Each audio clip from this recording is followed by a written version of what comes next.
Le traitement de texte est certainement l'une des applications les plus courantes de l'informatique personnelle.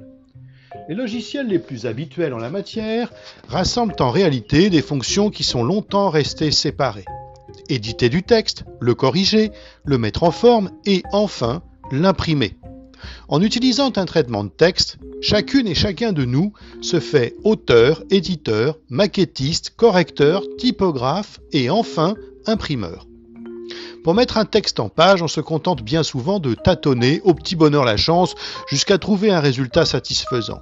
Pourtant, l'art de la mise en page est un domaine qui obéit à des règles bien précises, qui ont été fixées au fil du temps et qui sont censées produire des beaux documents afin qu'une belle forme permette de mettre en valeur un bon fond. Mettre en page un document, c'est se lancer dans un travail minutieux, un travail qui combine sensibilité artistique et précision technique. Une émission de la série C'est pas sorcier a d'ailleurs été consacrée à l'imprimerie. Je vous invite à la retrouver, elle est sur YouTube. Il est assez courant de trouver des formations de calligraphie ou de reliure, mais il est assez rare de trouver quoi que ce soit pour apprendre la typographie, qui est un domaine passionnant et qu'il est finalement assez simple d'aborder par soi-même. Avant de chercher à se lancer dans des choses compliquées, il est tout à fait possible de commencer par lire et par appliquer les petites leçons de typographie de Jacques André que vous trouverez sur son site web. C'est très clair, très pédagogique et très facile à mettre en œuvre.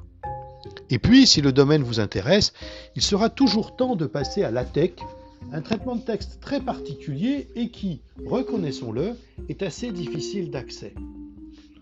Mais pourtant, apprendre LaTeX, c'est faire un véritable pas de côté qui permet de voir le traitement de texte autrement. Il faut le remettre en cause ses certitudes et il faut prendre son temps. Se mettre à LaTeX est une activité idéale pendant le couvre-feu. À demain, 21h.